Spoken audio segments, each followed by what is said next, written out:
예. 목차는 5개인데요. 그러면 왜 우리가 지역사회 정보 확산을 해야 하고 사람들은 치매 예방 정보를 어디서 얻을까? 그 세 번째, 치매 예방을 교육하는 데 있어서 걸림돌이 무엇일까? 그러면 치매 예방을 위해 필요한 것은 무엇일까? 아까 말씀드린 것처럼 지금 교재는 없습니다. 교재는 없어서 그냥 이거를 부담 없이 보시면 되고요. 그리고 세계의 치매 예방 교육은 어떻고 그리고 앞으로 경기도의 치매 예방 교육은 어떤 방향으로 갈 것인가를 제목이 많아서 힘 많겠다 싶으면 슬라이드 10개 조금 넘는 대로 간단히 이렇게 말씀을 드릴게요. 왜 지역사회 정보 확산이 중요한가? 우리가 지금 여기 오신 선생님들은 대부분 사업을 목전에 두고 오신 거잖아요. 사업을 어떻게 해야 되고 그 방법을 알고 효과적으로 어떻게 할 것도 왜 해야 되고 이런데 그러면 우리가 그런 사업을 할 때 우리에게 근거가 없고 내가 왜 그것을 해야 되는지 목표가 없으면 그 사업은 굉장히 공허한 사업이 되거든요. 그래서 왜 해야 되는지도 모르고 그냥 우리 아들 학교 가는 것처럼 그냥 가방만 끌고 왔다 갔다 하는 수밖에 없어서 척을 잘 볼 수가 없는 상황이 돼서 저는 선생님들한테 그런 어떤 왜 해야 되고 이거에 대한 방점을 두고 설명을 드리는 거고요. 아까 저희 센터장이 말씀드린 것처럼 치매는 우리가 어떤 병을 예방한다고 했을 때는 크게 이제 2가지로 나눌 수가 있죠.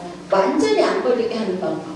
완전히 안 걸리게 하는 방법. 근데 이제 치매에는 그게 아직까지는 안 밝혀졌다. 그래서 뭐 백신이 만들어주려고 했다가 뭐 2004년도인가 KBS 그 자료에 나오면 2004년에 그 만들어진 자료에 의하면 몇 년 이내에 치매의 백신이 될 것을 기대한다 이렇게 나온 게 있거든요. 근데 우리는 그 이후로 10년을 살아봤지만 아직 백신이 나오지가 않았어요. 그래서 치매를 완전히 제거할 수 있는 백신을 개발하기란 아직까지 좀 멀다. 그리고 많은 연구들이 있어 곧 within 2 or 3 years 이렇게 나오지만 그렇지 않다. 그래서 치매 예방이라 하면 치매의 병을 걸리는 걸 늦추는 것 또는 그 위험 요소를 줄이는 것. 그래서 아까 센터장님 말씀하신 치매 예방 이론이 그거에서 근거해서 하는데 그럼 치매 예방을 했을 때 크게 2 방점을 찍는다면 하나는 건강관리고 하나는 라이프 스타일인 거죠. 근데 이제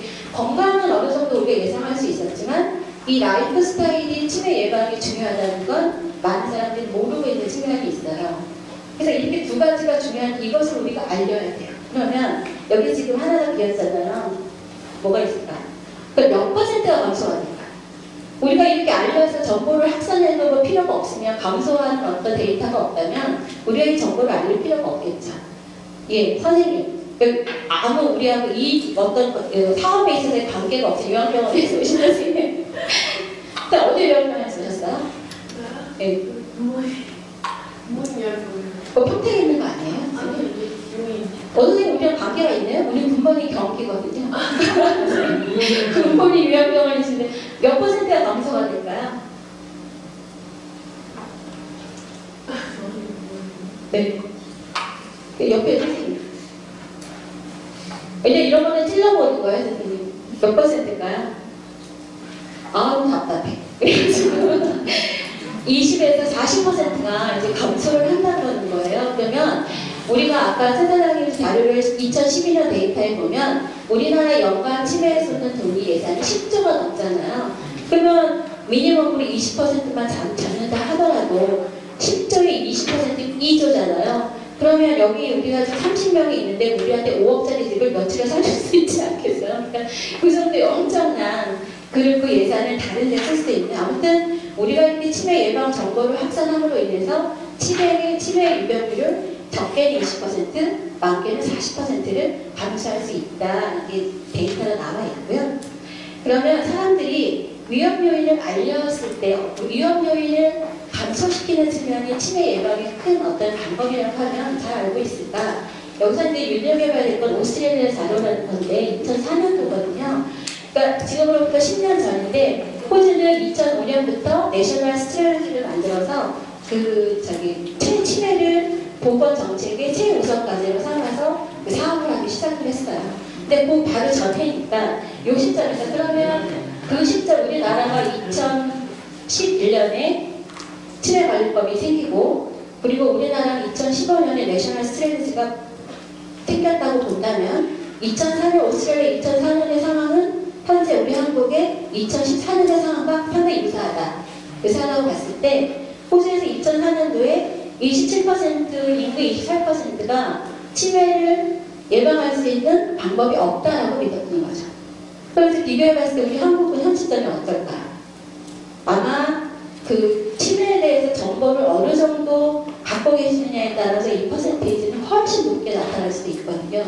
그리고 only 20%만 위험 요인이 어떤 것이라고 알고 있었다는 거죠. 그러면 우리나라의 상황과 비교했을 때 크게 다르지 않은 거고, 우리가 지금 지역사회 예방 교육을 해야 되는 시점에 사람들은 이 정도의 어웨어니스를 갖고 있다, 이렇게 보시면 됩니다. 그러면 위험 요인은 너무 많은데 각각의 위험 요인별로 사람들이 얼마나 알고 있을까? 여기는 지금 Public Health Workforce라고 해서 UK, 영국에 있는 공공 보건 분야에서 일하고 있는 종사자를 대상으로 한 설문지예요. 그리고 2014년도 자료거든요. 그러면 상황이 우리랑 상당히 맞아요. 지금 공공 분야에서 우리가 치매 사업을 하고 있고, 그분들을 봤을 때 우리가 변할 수 없는 수정이 불가능한 어떤 위험 요인을 나이하고 유전으로 봤을 때 나이가 99%가 나이 때문에 위험하다는 걸 알고 있다는 거죠. 그럼 우리가 교육을 할 때 굳이 나이를 강조할 필요 없는 거예요. 나이는 사람들이 알고 있는 거죠. 네. 그리고 유전도 98%가 알고 있어요. 근데 유전이 그런 알츠하이머의 발생률이 몇 퍼센트냐? 뭐 10%, 20% 되면 우리는 이거 할 필요가 없겠지만 유전은 1% 굉장히 작은 원디짓 넘버로 이게 그 유병률이 생기기 때문에 이거는 이제 다 알고 있다는 거예요. 근데 우리가 여기다 방점을 둘 건 아니고, 그 다음에 행동 요인, 위험 요인이 있다는 거죠. 여기서 이제 라이프 스타일과 관계되는 나오는 게 여기 움직이지 않고 담배 피고 술 먹고 식사를 못하는 게 78에서 88%야. 그러니까 사람들이 이게 꼭 치매가 아니더라도 이 정도는 제너럴 헬스에 굉장히 안 좋은 요인이라는 걸 알고 있기 때문에 치매도 무관하지 않을 것이라고 알 수 있다는 거죠. 그러면 이거는 이제 어느 정도 인식이 있다고 보는 거고, 예, 그 다음에는 아들 리스크 팩터에서는 여기 눈여겨보면 이게 에이지가 99%가 알고 있어. 우리 아들이 수학을 99점을 맞은 거예요. 근데 다른 과목은 30점을 맞았다고 하면 제가 아는 어떤 엄마애를 잠을 안 자요. 초등학교 때 받아쓰기를 100점을 안 보고 30점 맞은다는 그 다음날 받아쓰기 10개 한 거 2~3시까지 반복학습 100점 맞을 때까지 하거든요. 그럼 우리는 예방교육을 할 때 이 부분을 사람들이 모르고 있을 이 부분은 조금 더 강조해서 할 필요가 있다는 거예요. 그래서 아까 말씀하셨던 혈압 고혈압이나 비만, 이 비만이 문제예요. 저도 복부 위반이 상당하거든요. 근데 비만이 있다가 이제 얘기를 해보면 이 비만, 일단 다시 DM이라는 건 당뇨예요, 당뇨. 이것에 방점을 둬야겠다. 그리고 혈관성 요인은 아니지만 여기서도 에듀케이션 레벨이 37%가 알고 있다 이거죠. 에듀케이션 레벨. 그럼 우리가 아까 센터장님 얘기하신 거면 학력이 필요한 게 아니고, 그쵸? 얼마나 많이 알고 배웠느냐가 중요하고, 그 다음에 우울증하고 어떤 사회적 관계는 60%가 관계가 있으니까 이 관계가 있겠다고 60%가 알고 있는 거죠. 그러면 60점 미만이 다. 근데 저는 아이들 학교를 보내면서 요즘은 ABC, 수업 이하가 ABCD 2로 했잖아요. 그 2는 60점 미만은 다 2예요. 저는 제가 교육부에 있다면 그 단계를 좀 더 구분하고 싶어요. 우리 아들이 열심히 공부를 해서 중학교 때 국어고사 3점 맞았고, 만약에 기말고사는 68점을 받았으면 영원히 간 거예요. 그거 이해가 되세요? 교육하고 좀 다르지만 68점을 30점을 2배의 노력을 했는데 여전히 2인 거예요. 그렇죠? 그래서 그렇다고요. 공부를 못한다고요. 그래서 어쨌든 그런 의미라는 거죠. 이제 에듀케이션 레벨, 여기다 아더 리스크 팩터, 이거에 우리가 방점을 두고 교육을 했을 때 조금 더 효과가 있다 이렇게 보는 거죠. 제가 이 얘기를 했더니 항상 90점만 넘는 아들은 아들을 둔 어머니는 그 이해를 못하세요. 그래서 그러면 이 치매 자체가 예방이 가능한지를 이분들이 어느 정도 알고 있냐고 봤더니 6%는 전혀 모르고 있는 거, 6%는 7%는 아주 잘 알고 있는 거고, 나머지 41%, 46%, 87%가 약간 알고 있고 조금 더 알고 있다 이 정도인 거예요.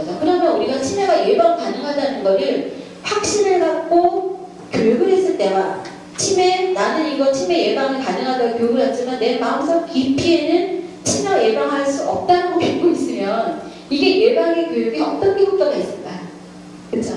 내가 치매가 왜 예방이 가능한지를 그걸 이론적으로 이해하고 그걸 내가 마음으로 받아들여서 교육을 했을 때 교육의 효과는 훨씬 더 있다는 거죠. 그래서 지금 이 공공 분야에서 있으신 분들이 이거 연구 자료인데 87%가 치매가 아직 가능하다는 것을 확신을 못하고 있다고 보시면 돼요. 그래서 지금 우리나라 각 지역에서도 공무원들이 그 치매에 대한 인식이 되게 떨어지잖아요. 그래서 치매센터가 있고 없고를 떠나서 치매 업무를 담당하시는 선생님들이 힘들어하는 게 뭐냐면 다른 기관에 협조가 안 된다는 거, 그 치매가 중요하다고 어떤 정책의 우선순위 없다는 것들 많이 힘들어 하시거든요. 그래서 그게 전 세계 공통의 문제일 수도 있다. UK도 그러니까 그렇다는 거죠. 아무튼 그렇다 해서 우리는 이 보건소뿐만이 아니라 공공 분야에 있는 사람들의 치매에 대한 인식을부터 바꿔나갔을 때 우리나라의 많은 치매와 관련된 정책이 변화가 있을 거라고 생각을 해요. 그 다음에 아까 이제 그 각각의 리스크 팩터별로 위험 요인별로 이제 몇 퍼센트 이제 나오면 그림으로 막대 그래프의 장점은 비교가 확실히 눈앞에 뜬다는 거죠. 그래서 여기는 이제 파랗게 진하게 된 거는 사람들이 위험하다 알고 있는 거, 여기 뒤꿈친 건 그렇지 않은 거예요. 그래서 봤을 때 대부분은 다 이렇게 진한 게 훨씬 더 높은데 여기 이제 라이프 스타일 이쪽으로 가면 비만 있죠? 비만 있고 당뇨, 인슐린 유전성 당뇨, 우울증, 고혈 이쪽은 생각보다 모르는 사람이 점점 많아지는데 여기서 역전이 되는 게 에듀케이션 레벨에서는 아는 사람보다 모르는 사람이 훨씬 높다는 거예요. 그래서 이거를 눈여겨볼 필요가 있어요. 그래서 여기서 이제 비만이라는 게 있는데 어떤 자료에 의하면 이걸 보고 제가 조금 실망을 하긴 했는데 30대 비만이 있으신 분들은 향후 25년 후에 치매가 걸릴 확률이 3.3배가 높대요. 늦으셨죠 이미. 이미 늦으셨죠. 그리고 40대에 있으신 분들은 비만이 있으신 분은 1.7배가 올라간대요. 네. 그런데 조금 우리가 흥미롭게 봐야 될 결과는 75세 이상의 비만은 오히려 치매를 프로텍트하는 인자라는 거예요. 예. 그래서 비만이 우리가 그래서 치매 예방을 정말 65세 이상만 예방을 할 것이냐 아니면 40대 할 것이냐 타겟 그룹을 우리가 어디를 할 거냐 했을 때 이런 이론에 의한다면 치매 예방의 타겟 그룹은 훨씬 낮춰져야 되는 거예요. 30대까지도 치매 예방을 신경을 쓰고 살아야지 20년, 30년 후에 치매가 안 걸릴 수 있다는 거예요. 그럼 우리가 치매 예방의 그룹을 그럼 65세 노인만 모집을 할 것이냐 아니면 몇 번 할 것이냐 했을 때 우리의 치매 예방 교육의 대상의 스펙트럼은 상당히 넓어지는 거거든요. 예. 그리고 이제 이게 우울, 당뇨는 고혈압 사람들이 웬만큼 위험하다는 걸 인식을 많이 해요. 왜냐면 혈압이 일단 높으면 어디 중요한 머리에 가서 한번 터지면 자기 신체가 반신불수가 된다는 걸 잘 알고 있으니까. 근데 반대로 당뇨에 대해서는 인식이 굉장히 떨어져 있어요. 인식이 떨어져 있는 거를 많이 보는 게 뭐냐, 저는 내과 간호사로 임상에서 15년 있었어요. 아큐트한 내과 병원에 임상으로 15년을 있으면서 뭐 온갖 내과를 다 경험을 했는데 당뇨 환자들은 외래를 꼬박꼬박 잘 오는 경우가 별로 없어요. 그러니까 당뇨 환자들은 약을 먹어서 인슐린 그 수치가, 혈당 수치가 정상 범위에 오면은 자기의 그 당뇨는 컨트롤이 잘 된다고 믿어요. 근데 그게 아니거든요. 그래서 정기적으로 와서 저 있잖아요. HbA1C를 가지고 혈당이 최대 3개월 이내에 잘 유지되는지 검사를 보고 그 수치가 정상에 왔을 때 그 사람의 당뇨는 잘 유지가 된다고 보는데 사람들이 거기까지 몰라서 그냥 그냥 혈당 요새 다 괜찮아, 약 먹으면 되지 이렇게 하고 당뇨에 대한 인식이 되게 떨어져 있어요. 그리고 이게 조절이 잘 안 됐을 때 염증이 많이 일어나게 되고 그게 혈관이나 이렇게 뭐 염증이 여러 군데 일어날 수 있으니까 그래서 치매하고 관련이 있다는 거죠. 그래서 적어도 당뇨를 갖고 있으신 분들은 아까 우리 생활을 할 때 치매를 피할 수 있을까? 피하기 위해서는 정기적으로 건강관리를 받아야 되는 게 가장 중요한데 고혈압은 그게 되는데 당뇨는 사람들이 인식이 떨어져서 그게 되지 않다는 거죠. 그 다음에 여기 또 뭐 있냐면 에듀케이션 레벨도 이제 뒤에서 좀 흥미롭게 그때 말씀드리고요. 헤드 인저리, 머리가 다치면 그럴 것이다. 이것도 뭐 많이는 알고 있지만 좀 생각보다는 모르고 있는 측면이 있어요. 그리고 어떤 연구 결과에는 머리를 다치면 의식이 잠깐 없어지잖아요. 의식소실, 우리는 걸 에롯이라고 말을 하는데 에롯이가 젊었을 때 있었던 사람이 늙어서 나이 먹어서 치매가 걸릴 확률을 조사한 연구가 있는데 어느 정도 유의한 상관성이 있다 이렇게 보는 경우가 있거든요. 그래서 어렸을 때 어떤 그런 거를 경험한 사람이 있다고 하면 나이가 먹어서 치매를 좀 더 정기적으로 검사를 해볼 필요가 있다. 여기서 아까 에듀케이션 레벨을 많이 아는데 그러면 각 리스크 위험 요인별로 어떻게 치매 예방에 효과가 있냐고 봤을 때 이 리딩 테스트 스코어가 유의 있게 있는데요. 아까 에듀케이션 레벨 했을 때 내가 대학교를 나왔다, 대학원을 나왔다 이게 중요한 게 아니라 얼마나 배웠냐는 거예요. 그렇죠? 학교는 맨날 가는데 잤다. 잤다. 그 배운 게 아니잖아요. 그리고 가방들이 길어서 대학원까지 나오고 박사까지 했는데 중간에 뭐 그 어디 다른 일이 있어갖고 뭐 논문도 누가 대신 써주고 그리고 또 옛날에는 이렇게 전쟁이 나고 이러면 보통에 갭도 있고 이러잖아요. 그래서 지금 노인들의 저희가 지금 치매 관련해서 에듀케이션 데이터를 뽑는데 우리 세대하고 약간 달라질 수 있는 게 뭐냐면 우리 지금 노인의 세대는 전쟁이라는 게 있었어요. 그쵸? 세계 선진국에도 1차 세계대전, 2차 세계대전이 있었고 우리나라에도 6.25라는 게 있었기 때문에 이게 우리 앞으로 우리 세대의 데이터가 약간 다 달라질 만한 그 변화 요소가 있거든요. 근데 여기서 2010년도에는 이거 미국에서 한 건데 치매 예방 프로그램을 디자인하는 데 있어서 위험률을 어떻게 볼까를 연구를 했는데 여기서 리딩 테스트 스코어인데 이거는 학력하고는 무관하게 사람들이 읽고 말하고 이해하고 이런 거를 테스트하는 검사였는데 다른 사람들은 이전에는 아마 디프레션, 우울증이나 당뇨나 이런 게 뭐 치매와 관계가 있을 거라는 거 어느 정도 이제 그 연구를 할 때 생각을 하고 들어갔는데 예상 밖에 나온 게 바로 리딩 테스트 스코어인 거예요. 그래서 스코어를 비교를 하니까 이 자료는 이제 베이스라인 75세 베이스라인 그 75세 어른들의 평균으로 놓고 7년 후에 이제 추적 관찰해서 본 연구인데 7년 후에 보니까 리딩 테스트 스코어가 높은 사람이 치매에 걸릴 확률이 그렇지 않은 사람보다 이렇게 떨어졌다는 거예요. 그래서 노인이라 하더라도 계속 우리 그럼 뇌는 12살을 뭐 기점으로 성장을 멈추나요? 안 멈춘대요. 계속 활동을 하고 그러면 뇌의 용량이 커지고 세포 연결도 단단해지고 또 인텔리전스가 올라간다는 책들이 이제 요즘에 좀 많이 나오는 것 같고요. 그래서 리딩 테스트, 이때 바로 리딩 테스트는 책만 읽고 이러는 게 말하는 능력도 되게 중요해요. 말하는 능력. 그래서 이 말하는 능력은 10대에 그 유명한 그 수녀님을 대상으로 한 연구가 있었는데 수녀님들은 이제 계속 일기를 쓰게 한 거예요. 40몇 명을. 그래서 그분들이 10대 때 쓴 일기하고 그리고 그분들이 돌아가시고 나서 부검을 통해서 치매가 확진할 수 있는 방법은 부검밖에 없는 거 아시죠? 네? CT나 MRI를 검사를 한다고 하더라도 치매를 확진하는 건 아니고 치매를 확진할 수 있는 건 머리를 까는 수밖에 없는 거예요. 그쵸? 부검하는 수밖에 없는데 그 수녀님들의 뇌를 부검을 했을 때 치매가 확진된 분하고 이분의 어떤 10대 때 일기 쓴 거를 비교를 해보니까 10대 때 일기를 잘 쓰고 그 표현력이 좋고 이런 분이 나이 먹어서 치매에 안 걸렸더라 이거예요. 그러면 10대부터 치매 예방을 해야 되는 거죠.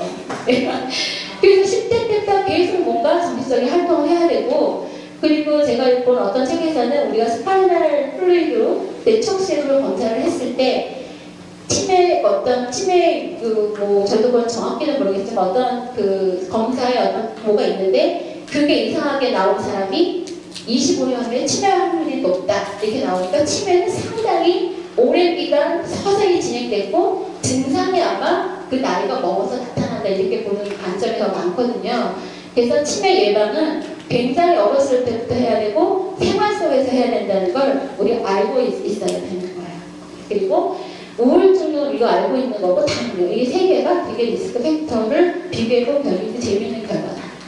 또 우리가 예방교육을 할 때 지금 정보가 엄청 많잖아요. 그러니까 2014년에 영국에서는 사람들이 이게 여기 우리와 같은 이런 퍼블릭 에어리에 있는 분들이 예방 정보를 주로 어디서 얻을까? 그래서 어디 구글에서 가장 많이 얻죠. 구글에서도 많이 얻고 여기 밑에 있는 나이스라는 건 나이스 가이드라인이라고 해서 영국에서 어떤 각종 질병에 대한 치료 원칙이나 방법 이런 거 어떤 패스웨이로 이렇게 쭉 보여주는 게 나이스 가이드라인이고 그 다음에 정부에 의해서 많이 안다. 근데 우리가 치매 예방 교육을 할 때 노인들은 구글에 대한 접근성이 그럼 커지냐? 노인분들은 구글을 서치해서 하실 분들은 굉장히 적으실 거예요. 저도 지금은 구글 서치를 하고 있지만 제가 75세 이상 돼서 구글을 아직도 서치할 수 있을지는 장담할 수 없거든요. 그러면 그렇지 않다. 그러면 여기서 어떤 게 나온 인하우스 서비스, 그러니까 집으로 찾아와서 오는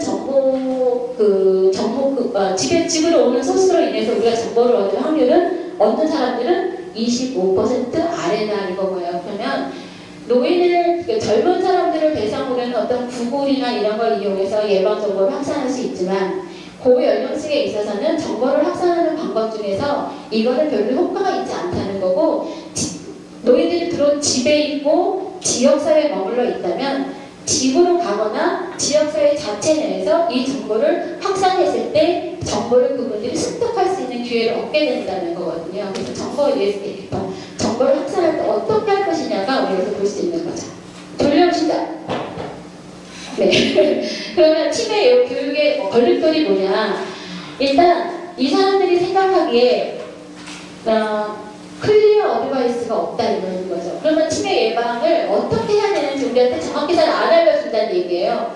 근데 저희는 이제 이걸 할 수 없는 게 우리는 지금 정부에서 333이라고 하는 우리나라 치매 예방의 슬로건이 잡혀있기 때문에 이건 이제 우리가 극복할 수 있다는 거고 아무것도 할 방법이 없다. 이게 이제 치매에 대한 인식을 개선해야 되는 거예요. 치매 그거 어떨 수 없다. 치매 해도 소용없다. 또는 당신이 나에게 고혈압, 술, 담배가 나쁘다고 하지만 내 옆에 이웃 할아버지는 평생을 술을 막걸리를 하루에 2병씩 먹고 담배를 2박 펴도 100살까지 산다 이렇게 되는 거거든요.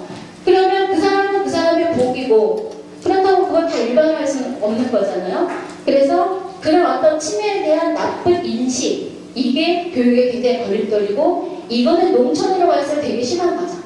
농촌에서는 치매 교육 자체를 받기 싫어하시니까 왜냐면 거기 들어가는 게 내가 이상하게 느껴지시는 거예요. 치매자 관련해서 일하시는 분들을 집에도 못 오게 하고 이런 게 농촌의 현실이고 농촌의 인구 비율이 노인 인구가 23%만 이렇게 되는 데도 있거든요. 그러면 앞으로 우리 몇 년 이내 우리 전국이 그렇게 된다는 얘기인데 그래서 이런 게 걸림돌이다. 그래서 예방교육을 하기 위해서는 이런 것 인식 개선부터 돼야 된다. 그리고 치매 예방을 교육할 때도 어느 게 환경적인 그리고 사회 경제적인 측면에서 가난하고 그리고 오스트레일리아 자료에 의하면 치매 환자의 65%가 로 또는 미들 인컴 레벨에서 많이 발생을 한다고 하거든요. 저는 아마 걸릴 것 같아요. 로 인컴 레벨이라서. 예.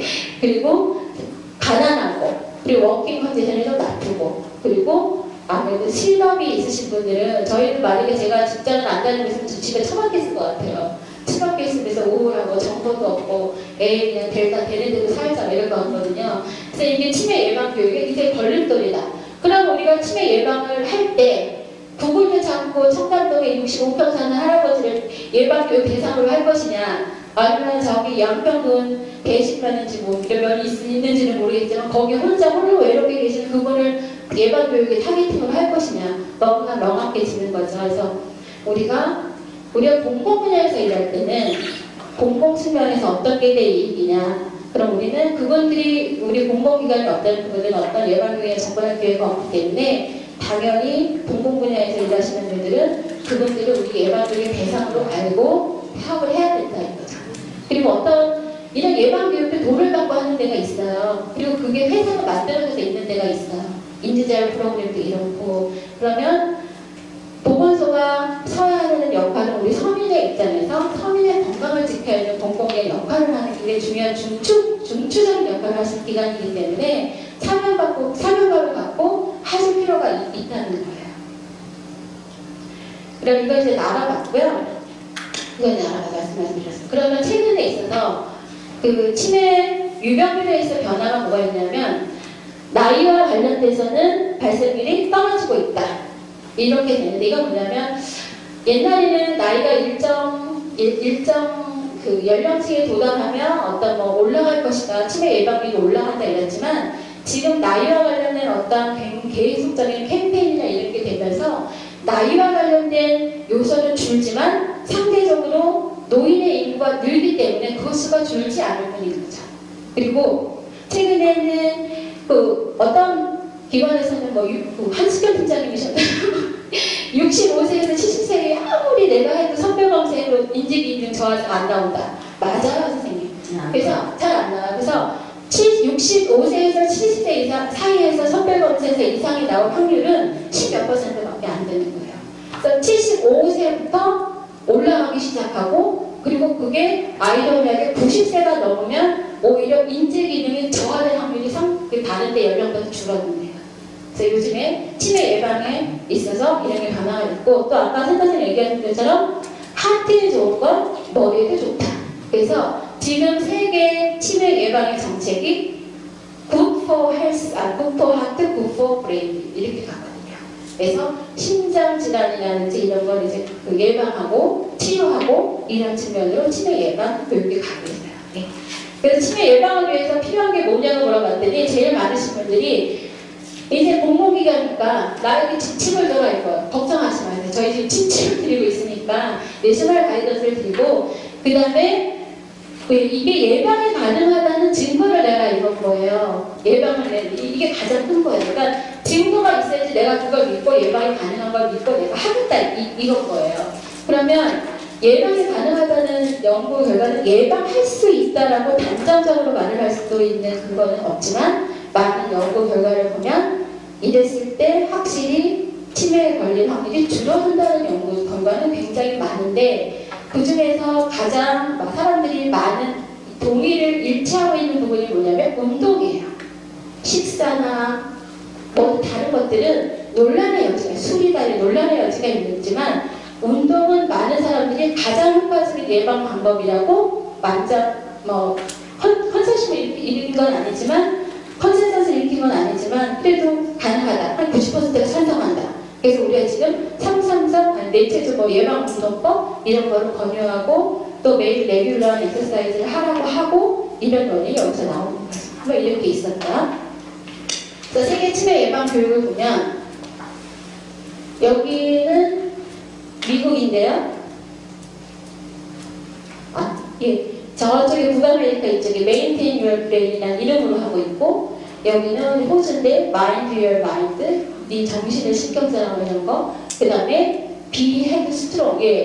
이것도 좀 여기는 어디냐면 저기 스코틀랜드고 여기 이제 UK Good for You, Good for Your Brain. 그래서 라이프 스타일을 강조하는. 그래서 우리나라는 여기가 코리아 해갖고 뭐가 되냐면 333 이렇게 가는 거. 할 수 있어요? 333 이렇게 가는 거죠. 그리고 이제 사람들이 전 세계에서 치매를 어떻게 극복할 것이냐에 이제 어떤 타이틀을 걸잖아요. 호주 같은 경우는 디멘치아가 탑 프라이어리티다 이렇게 간다면 우리나라는 전쟁이에요. 치매와의 전쟁에서 2010년부터 이렇게 선포를 했잖아요. 그래서 몇 가지 나라들의 이렇게 다 치매를 위해서 극복하기 위한 예방계획의 목적은 아니 방향은 이렇게 지금 가고 있는데 좀 더 살펴보면 호주의 마인드는 저희랑 똑같죠. 멘탈, 정신적, 신체적, 사회적 활동을 하고 그 다음에 건강한 음식을 먹고 건강한 습관을 들이고 그 다음에 정기적으로 체크하고 그리고 혈관성 요인, 위험 요인자를 조절하고 그리고 머리를 다치는 것을 피해라. 그렇죠? 여기 나온 어떤 우리가 지금 뭐 333 이게 우리가 독자적으로 만든 게 아니고 세계에서 다 그렇게 했을 때 치매가 예방될 수 있다고 하는 많은 연구 결과에 상관이 있는 거예요. 그리고 여기 스코틀랜드는 아닌데 아까 지도에서 있었던 게 500개의 UK일 건가 봐요. 이게 스코틀랜드는 헬스 이팅 똑같죠, 액티비티 똑같죠, 레귤레이스 체크 똑같고, 라스 버핑 똑같고, 모더레이트 알코올이에요. 술을 절주하라는 게 아니고 금주하라는 것도 아니고 조금 먹어라. 그럼 우리도 일단 333을 보면 333이 금주가 아니고 절주예요. 그리고 술에 대한 거는 굉장히 이론 뭐랄까 사람들이 좋다, 조금 먹었을 때 좋다, 효과가 있다, 그렇지 않다 이론의 여지가 상당히 있는 부분이라서 술을 먹지 말라고 한 게 여기는 조금 먹어라. 근데 술을 먹게 되면 우리 남편이 이제 나 오늘 저녁 먹고 갈 거야 이제 7시 반에 전화 오잖아요. 그러면 이제 9시 반쯤 전화를 하면 한 잔 먹은 목소리예요. 12시 반쯤 전화하면 대원에 한 명 꼭 하나 먹으면 돼요. 그리고 그 이후로 전화가 안 돼요. 그래서 술은 한 잔이 되고 두 잔이 되고 한 병이 되기 때문에 처음부터 처먹지 말아야 돼요. 그래서 술을 자기가 조절할 의지가 없으면 먹지 말아야 되는 건데 어찌됐든 치매 예방을 하기 위해서는 여기 스코틀랜드 이렇게 하는 거예요. 그래서 경기도에서는 치매 예방 교육의 방향은 노년층이 아니라 중년층을 포함한 다 예방 교육을 해라. 그리고 중년층을 최소한 포함하는 거예요. 중년층이 마지막 노선이 아니라 초등학생까지도 예방교육을 해야 돼요. 예방교육을 하면서 걔네들의 어떤 인식을 바꿔줄 필요가 있어요. 그리고 그 실제 현장에서 치매 예방교육을 했을 때 받는 피드백은 노인을 대상으로 치매 교육을 했을 때는 저분들이 바뀔까? 이렇게 돼요. 이렇게 되지만 굉장히 패션으로 이렇게 될까 말까. 근데 아이들을 교육하면 걔네들은 분명히 사춘기를 겪어서 약간의 뻗팅김이 있겠지만 걔네들의 인식 속에 이렇게 박히고 굉장히 많은 반응이 온다는 걸 느낀다고 말씀을 하시거든요. 그래서 치매 예방 교육을 중년층은 반드시 해야 되는 방역 그룹이고 내려갈수록 예방이 늦지 않다 이런 거예요. 그래서 그리고 건전한 생활습관 형성을 위한 교육을 해야 된다. 그러면 생활습관 저도 운동을 해야 되는 거 너무 잘 알고 밥 잘 챙겨 먹어야 되는 거 너무 잘 아는데 그렇게 못하죠 우리가. 꾸준히 했을 때 효과가 있다는 건데 꾸준히 어떻게 할 것인가를 우리가 교육을 해줘야 되죠. 꾸준히. 그럼 꾸준히 교육을 하라고 해놓고 뭐 어디 그 지역에서 예방 운동을 할 수 있는 프로그램 우리가 하나도 안 해. 예. 예방 교육을 실시 자체를 안 해요. 그러면은 그건 굉장히 공고한 부호 수준에 머무는 교육이 되거든요. 그래서 제가 강력치매센터에 있으면서 요즘 자꾸 느끼는 거는 우리가 경기도 강력치매센터가 생기고 각 보건소에서 나름대로 엄청나게 치매 사업을 열심히 하지만 피부에 와닿게 하는 데는 아직도 못 왔다는 거예요. 예를 들면 저기 어디 안양에서 내가 치매 예방 교육이 듣고 싶다. 어디 가서 들으면 됩니까? 라고 얘기를 했을 때 안양은 말할 데가 없어요. 안양시 보건소도 있고 뭐 안양은 이거 안양이 그렇다는 게 아니라 안양에서 오신 분 없으시죠? 저 그걸 확실히 아는데 그렇다고 안양이 꼭 그렇다는 건 아니고 예를 들자면 A라는 지역에서 이런 서비스가 있냐고 전화를 했을 때 있다고 말할 수 있는 지역이 손에 꼽혀요. 그렇다고 이게 보건소고 지역이기 때문에 다른 지역의 환자를 다른 지역에 보내드릴 수도 없어요. 그래서 그러면 죄송한데 그런 데는 아직 해당자는 없습니다 하고 말을 했을 때 이 전화 주신 분이 느끼는 거는 뭐 있으나 마나 하네요 이렇게 되는 거예요. 그리고 이게 공공기관에서 이게 자꾸 그런 서비스를 요구를 충족을 못하면 이건 민간이 돈을 들여서 하는 사업의 영역이 될 수 있기 때문에 우리의 역할을 어떻게 보면 굉장히 리뷰백한다는 표현 너무 심하겠지만 그런 데까지 갈 수가 있거든요. 그래서 생활습관 형성을 위해서 우리가 꾸준히 예방에 대한 어떤 교육을 계속해서 주면서 지역에서 예방 활동을 할 수 있는 뭐 운동 프로그램이라든지 이런 것들을 계속하고 그리고 그분들이 소셜 액티비티가 되게 중요하다고 했잖아요. 그래서 일반인들이 계속 즐겁게 사회생활을 할 수 있는 서비스를 계속 그분들이 어디서 이용하라고 얘기를 해줄 수 있어야 돼요. 그게 기관 차원에서 노력이고 개인 차원에서의 노력은 친구를 만들고 즐거운 활동을 하고 스케줄을 짜고 이게 병행이 됐을 때 치매 예방 교육이 효과를 받을 수 있고, 그런 측면에서 우리 지금 지역에서 치매 예방의 단계는 굉장히 초보 수준에 머물러 있다. 열심히 하지만 조금씩 앞으로 굉장히 큰 걸음으로 가겠지만 아직까지는 그렇다고 저는 생각을 해요. 그리고 네버 투 레이트는 결코 늦지 않았다. 65세, 그렇다고 내가 초등학교를 예방교육을 한다 해서 65세 포기하고 갈 것이냐, 그게 아니고 나이가 먹어도 계속 어떤 그 정신활동을 하고 액티비티를 했을 때 분명히 인텔리전스가 좋아진다는 연구 결과가 있기 때문에 노인들을 대상으로 한 그런 프로그램도 계속 진행이 돼야 되겠다. 그래서 정리하면 예방교육은 굉장히 스펙트럼이 넓게 진행이 돼야 되고 생활 속에서 이루어져야 된다, 이렇게 보시면 되고, 그리고 또 하나 특이한 건 그런 예방교육을 할 때 우리 지금 보건소에 치매 담당자 한두 명 있고 가게치매센터 직원 10명이 있는데 이 사람들이 예방교육을 책임지고 경기 이 인구를 100만이 넘는 이 인구를 끌고 갈 수가 없는 거예요. 그래서 자연스럽게 등장하는 게 뭐냐면 자원봉사 조직이라는 게 있을 수밖에 없는 거고, 이거는 경기도뿐만이 아니라 우리나라가 치매를 향후 몇 년 이내에 치매를 잘 관리하지 않으면 국가의 미래는 없다라고 하는 전쟁을 선포한 상태에서 이 공공기관의 1년만을 턱없이 부족하고, 앞으로 또 특이한 건 패밀리 구조가 바뀌잖아요. 패밀리 구조가 바뀌어서 예전에는 예방교육을 하고 이러면 이제 가족의 누가 하나 교육을 받고 가서 해주고 정보의 확산이 전달이 자연스럽게 됐지만, 지금은 노인들이 혼자 사시고 두 분이 사시고 이렇기 때문에 그 두 분이 하실 수가 없어요. 그래서 그 가족을 대신할 수 있는 누군가가 필요한데 그게 곧 자원봉사 조직이 있을 때 가장 현실성 있게 접근할 수 있겠다. 그래서 경기도에서는 그래서 지금 자원봉사 조직에 대한 거 이제 제일 마지막 시간에 이제 설명을 할 겁니다. 그래서 저희는 굿포유의 브레인을 대신에 할 수 있어요. 상상상을 가지고 지역에서 정보 확산을 해라, 이 얘기인데요. 지금 이제 그 할 수 있어요 내용은 선생님이 다 아세요. 그래서 이제 치매 예방 동아리에 있다가 설명을 할 때, 그러면 예방 동아리에 계시는 분들이 이 자료를 가져와서 일반인을 대상으로 교육을 하시는 거예요. 일반인을 대상으로 교육을 하는데 어떻게 하냐 이런 거 이제 설명을 드리는데, 이 자료는 지금 제가 나눠드린 그 책자랑 똑같이 연계되어 있고, 이거를 교육자로 쓰실 수도 있고 아니면은 크게 A4, A3 이렇게 스케치북 형태로 넘기는 자료가 있는데 그걸 이용하셔서 하실 수도 있어요. 일단 할 수 있어요. 같이 좀 보는 걸로 할게요. 그래서 순서는 이렇게 있다. 치매 예방이 중요하고, 생활습관이 치매를 만들고, 삼삼성 수치, 액션 플랜 이렇게 되어 있어요. 그러면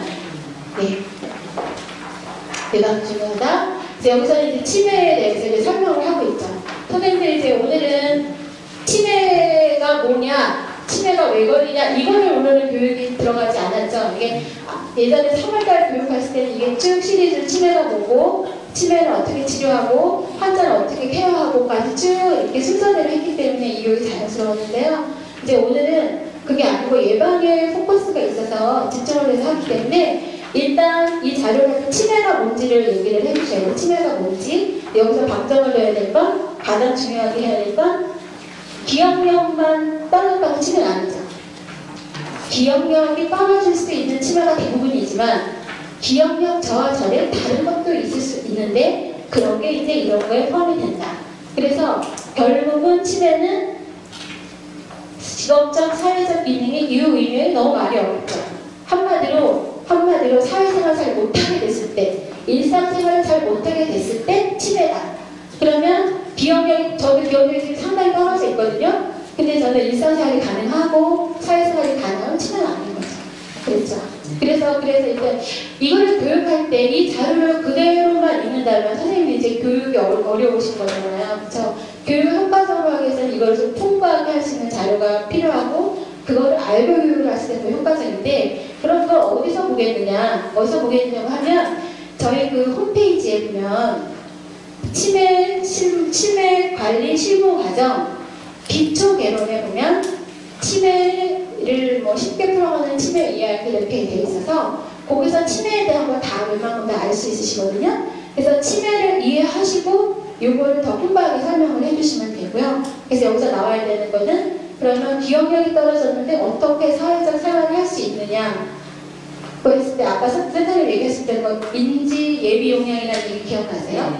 네? 네. 그래서 예방을 우리가 해야 되는 이유는 설사 내가 치매가 걸려도 좀 증상이 늦게 나타나게 할 때 가장 큰 게 인지 예비 용량을 집안에 물을 보여놔라 이런 의미인 거예요. 그래서 그것까지 설명해 주시면 더 좋고요. 그 다음에 여기서는 이제 어떤 분은 이게 굉장히 너무 자극적이다 이렇게 보시는 분이 있거든요.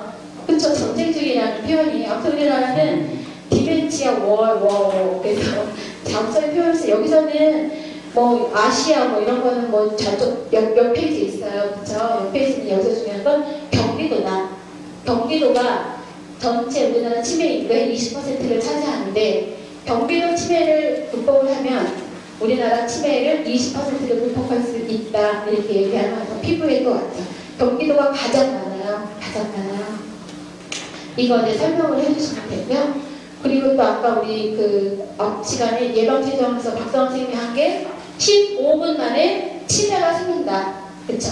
근데 15분이라는 거는 사람들이 15분 안 하잖아요. 근데 15분 하면 딱 오는 게 뭐냐면 TV에서 냉장고를 부탁해. 아시죠? 저는 그 예를 많이 드는데 냉장고를 부탁해서 딱 15분 만에 그지 같은 재료 갖고 엄청난 맛있는 요리를 만들잖아요. 그래서 15분이라는 시간은 그렇게 그 요리를 하나 했으면 그 시간에 우리나라에 치매 환자가 한 명이 생긴다 이렇게 하면 되고요. 더 리얼하게 하면 여기 지금 30명이잖아요. 30명 중에 뭐 3분의 1이 85세면 치매다. 이 중에 어떤 분은 누군지 모르지만 10명이 치매다 이럴 경우 이러세요. 그래서 교육을 할 때 이렇게 좀 체험할 수 있는, 실감이 갈 수 있는 통계를 사용하실 수 있다. 그 다음에 생활습관이 치매를 만든다 했을 때 여기서 이제 반드시 짚고 넘어야 되는 건 뭐냐면 내가 술을 먹어요. 그러면 나 치매 걸린 이렇게 불필요하게 공포심을 생기게 할 필요는 없다는 거예요. 공포심을 불자고 하는 거 아니고 그래서 반드시 위험률에서 들어가는 건 반드시 A는 B가 아니고 치매 환자를 여럿을 이렇게 보다 보니까 이런 거를 했을 때 치매 걸릴 확률이 높기 때문에 이런 걸 줄이면 치매를 예방할 수 있습니다고 생각합니다. 이렇게 얘기를 해주시는 게 더 낫죠. 그리고 여기서 음주는 몇 배고 몇 배를 너무 제 생각에는 너무 강조할 필요는 없을 것 같아요. 왜냐면 이거는 이 몇 배 몇 명 이거는 연구마다 약간 차이가 있는 건 사실이거든요. 그리고 이거를 절대적인 수치는 저는 아니라고 보거든요. 네, 이게 술이다. 그 다음에 담배 이렇게 나오고, 그 다음에 뇌손상 나오고, 우리나라 뇌손상 어린아이들이 가장 문제되는 게 뭐냐면 자전거를 탈 때 헬멧을 안 써요. 그쵸? 근데 외국 같은 경우는 자전거 타고 헬멧 안 써서 만약에 신고하잖아요. 우리나라도 물론 그렇다고 하는데 벌금 물거든요. 150불 막 이렇게 물어요. 근데 우리나라는 그거를 벌금을 물기 이전에 이 헬멧 쓰는 거 생활을 해야 되는데 그거 자체가 좀 안 돼 있는 거고 뇌손상 그렇다. 특히 이건 어린아이고 어른들은 치매에 대한 역치가 되게 떨어져 있으세요. 아니 높아져 있으세요. 그래서 머리를 세게 부딪히지 않는 한 머리를 부딪혔다고 생각을 잘 안 하세요. 그냥 그러려니 하시면서 뇌가 부딪힌 거를 기억 자체를 못 하실 수도 있고 이러시거든요. 그래서 이 뇌손상은 그 노인의 그런 특징적인 게 있다. 그래서 노인한테 혹시 그 애를 어디서 약간이라도 부딪히셔도 검사를 해봐라 이렇게 얘기를 하는 게 좋을 것 같고요. 그 다음에 이제 우울증을 이제 많이 가면 이거 여기서 우울증 이제 설명을 하면 되고 그 다음에 고혈압 이런 게 있다. 이런 당뇨병 이제 아까 설명한 것처럼 그걸 이용해서 설명을 하시고요. 그 다음에 비만도 이제 위험 요인에 있다 설명을 하시고 운동 부족 있다 설명을 하시면 돼요. 네. 이렇게 위험 요인이 있을 때 우리나라에서 지금 예방 수칙으로 200철석분은 333이라는 게 나와 있잖아요. 200분은 333 원칙을 한번 따라하면서 교육을 하시면 되는 거예요. 그래서 아까 이제 리플레스를 드리는 것도 있지만 333의 내용은 그 할 수 있어요. 책에 쭉 들어가 있어요. 그래서 333의 3은 권하고 3은 금하고 3은 행하는 거예요. 그러면 해야 되는 건 운동, 식사, 독서죠. 운동, 식사, 독서예요. 그러면 운동은 예, 운동을 어떻게 할 것이냐에서 이렇게 여기 이제 나와 있는 거 설명을 해주시면 되는데, 운동은 가장 좋은 건 이 빨간색으로 있는 거. 좋아해야 되고, 안전해야 되고, 규칙적이어야 되고, 생활 속에서 해야 되는 게 중요하다. 이렇게 얘기를 해주시면 되고, 근데 대부분 아시는데, 예, 일주일에 한 번을 이렇게 해본다. 이렇게 해주시면 돼요. 그 다음에 생선과 채소를 골고루 먹어라. 식사 잘해라. 식사를 잘하는데 지중해 음식이 어떻고 이게 너무나 그런 용어를 써버리면 우리 어머님 지중해 어디가 붙어있는지도 모르시거든요. 불포와 지방산이 어디 생겼는지도 저희가 한 번도 찾아본 적이 없기 때문에 그렇게보다는 조금 이제 세상에서 볼 수 있게 저는 이제 말씀드리는 건 생선하고 채소를 골고루 드실 때 채소나 이런 거 합쳐서 식단은 5색으로 맞추는 게 가장 좋다. 5색으로 5가지 색깔이 골고루 포함된 식단을 했을 때 가장 건전하고 건강한 식단을 차릴 수 있다. 그리고 이제 저쪽에 용인에 있는 어떤 간호학과는 영양학과 교수님이 이제 그 연구를 한 결과에 의하면 치매 환자와 그렇지 않은 사람의 식습관을 비교해서 가장 유의하는 사용하는 두 가지가 있는데 그게 뭐냐면 버섯하고 견과류였대요. 그래서 버섯하고 견과류를 많이 드시는 게 좋겠다. 네. 그렇다고 견과류만 드시는 건 안 좋고 거르지 않고 식사를 노인들이 식사 잘 거르시거든요. 대충 드시고 이러시는 경우가 있어요. 그래서 식사를 거르지 않고 꾸준하게 할 수 있는 방법이 현실적으로 뭐냐? 복지관에 가서 드셔라. 경로당에 가서 드셔라. 하루에 한 번은. 그리고 하루에 한 번 점심은 친구를 만나서 먹어라. 이렇게 뭔가 이제 굉장히 프랙티컬하게 접근하시는 방법을 주셔야 돼요. 네. 그래서 복지관에 어느 복지관에 가니까 밥을 맛있더라. 그 지역에서 그런 거를 효과적으로 전달했을 때 이제 효과를 먹을 수가 있는 거죠. 네. 근데 이제 어르신들 중에는 전 그 얘기를 어른들이 복지관에 가는 게 쉬우냐? 어려워요. 복지관은 굉장히 밝으신 어르신만 가는 거예요. 굉장히 액티브하시고 사회생활을 평소에 많이 하셨던 어르신만 가는 거지 나이 먹었다고 복지관 가는 게 누구나 그냥 거리낌 없이 갈 수 있는 그런 환경이 아니거든요. 그래서 여기서 중요한 건 나이가 먹으면서 계속 성격을 굉장히 프렌들리하게 바꿔야 되는 거예요. 나 자신 오픈하고. 근데 아직까지 우리나라의 어르신들은 다른 사람하고 어떤 체면을 많이 생각하시고 그 다음에 다른 사람한테 피해를 주고 싶어 하지 않으시고 이러시기 때문에 그렇게 가는 게 쉽지만은 않다. 그러니까 복지관을 가시라고 하는 건 굉장히 쉽게 얘기할 게 아니고 그 교육을 들으시는 분에 따라서 복지관에 가실 수 있게끔 만드는 것조차도 예방교육에서 굉장히 큰 발전을 보시면 되는 거예요.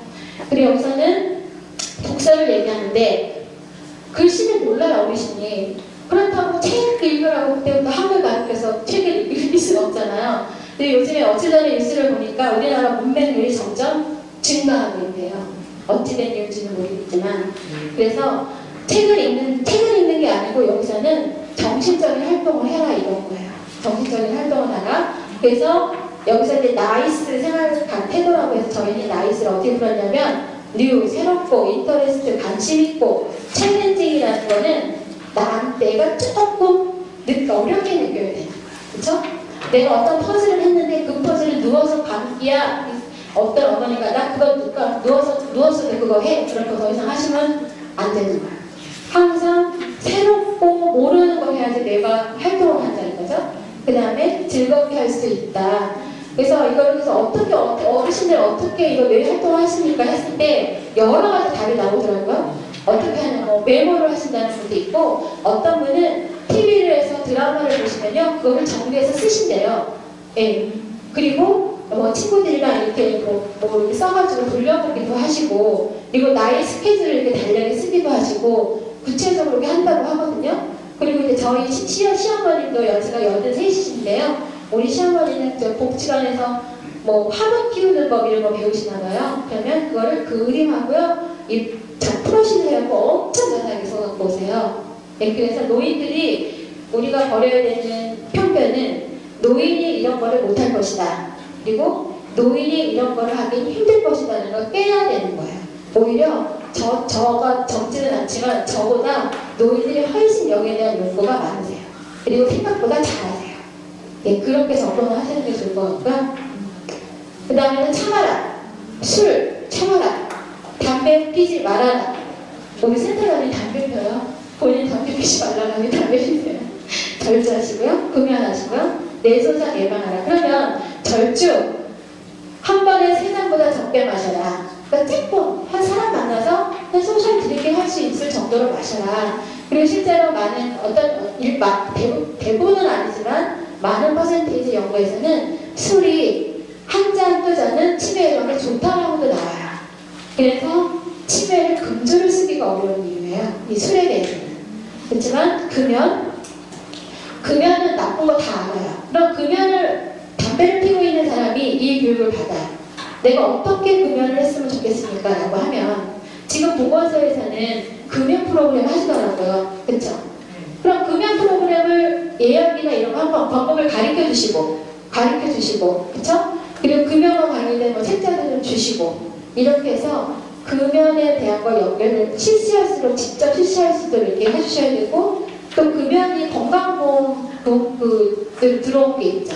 네, 그런 거 현재 지금 변경된 어떤 그런 제도 같은 거 이런 거를 설명해 주실 필요가 있어요. 그 다음에 뇌손상 예방해라. 이거 뇌손상 아까 말씀드린 거 이제 다 해야 되고 넘어지지 않게 해야 되고 그 노인들이 이제 넘어지면서 뭐 미끄러지면서 미끄러지면서 머리를 떼질 수도 있고 근데 이런 것도 물론 많이 있지만 노인들은 머리를 부딪혔다도 그게 야 그거 갖고 설마 그러겠어? 이렇게 생각하는 게 문제니까 머리가 조금 어디에 부딪혔다고 생각하시면 검사를 해봐라. 그래서 머리가 부딪혔을 때 어떤 진주막과 출혈 막 이런 데서 조금만 혈관이 소리 없이 퍼지면서 어느 날 증상을 일으킬 수가 있으니까 그거를 반드시 예방을 해주시면 좋겠다 이렇게 얘기하고요. 그 다음에 챙겨라. 건강검진하고 소통하고 치매 조기 발견해야 되는데 건강검진에서 아까 말씀드린 혈압, 혈당, 콜레스테롤 이거는 3대는 꼭 하라고 하는데 중요한 건 얘네들 수치가 항상 그 정상 범위 내에 와 있어야 되는 거야. 그러면 정상 범위 내에 없으면 정상 범위 내에 있을 수 있도록 약을 먹든지 운동을 하든지 식사를 개선한다든지 이게 돼야 돼요. 그럼 노인들이 이제 혈압에 대해서 하시잖아요. 우리 어머니, 시어머님은 혈압이 없어요. 83인데 혈압약을 안 드세요. 그런데 본인이 매일 혈압을 재세요. 그래가지고 131이 나왔다. 예를 들면 그럼 그날 저녁에 소금을 안 넣으세요. 되게 철저하세요. 그래서 저는 이제 젊은 사람일수록 이거 신경 안 써요. 어르신들이 이거 되게 많이 신경 쓰시거든요. 그래서 중요하다는 거 알려드리면 되고 그리고 나서 건강검진을 할 때 보건소에 가면 되게 싸고 좋잖아요. 그래서 그런 것들 관련된 프로그램 이런 거 다 얘기해 주시고요. 그 다음에 소통. 예. 예, 건강검진. 예.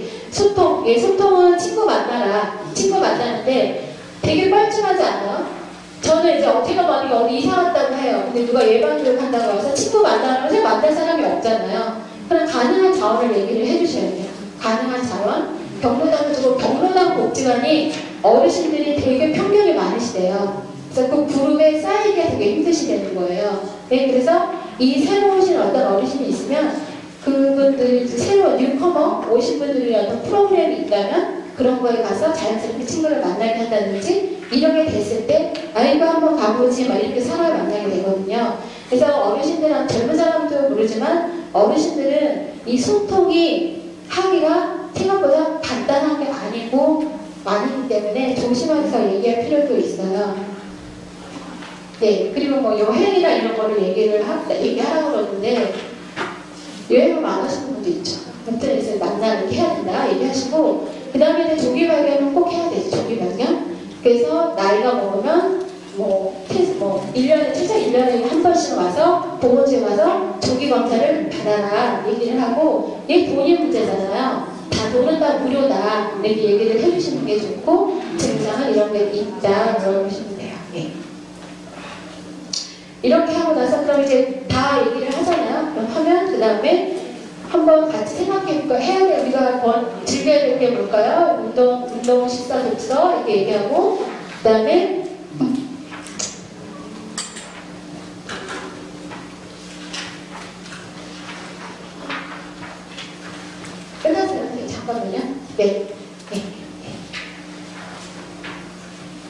예, 이거를 기억해서 이제 그분들한테 물어보는 거예요. 뭘 해야 되죠? 식사를 어떻게 해야 되죠? 독서는 어떻게 해야 되죠? 이렇게 여쭤보고요. 네, 운동은 이렇게 하고 식사 이렇게 독서 이렇게 하세요. 그 다음에 하지 말아야 될 건 이렇게 세 가지 이제 설명을 하고 마지막으로 건강검진, 소통, 치매 조기 발견 이렇게 같이 얘기를 하고 그러면 나만의 액션 플랜을 한번 해볼까요? 이렇게 하면서 성년기에는 주로 이렇게 하라. 예, 머리 다치지 않게 너무 힘들게 하라. 그 다음에 작년기에는요 제가 이제 한번 해보니까 작년기는 요거는 대부분 아시는 분들이 많아요. 이거에 굉장히 공감하세요. 저는 이제 중년이거든요. 지금 시간이 걸려요. 중년인데 중년은 우울증을 우울하지 않고 중년을 지내시는 분은 거의 없을 것 같아요. 인생이 엄청 허무하지 않으세요? 저는 살아온 인생이 너무 허무하게 느껴지고 앞으로 내 인생이 너무 걱정되고 이 중년의 우울증은 피해갈 수 없는 것 같아요. 그래서 중년의 우울증이 있었던 사람이 그렇지 않은 사람보다 노년기에 치매에 걸릴 확률이 2배 정도 높대요. 그래서 우울증을 자꾸 치료하라고 하는데 중년의 우울증은 삶의 변화랑 되게 관심이 있어요.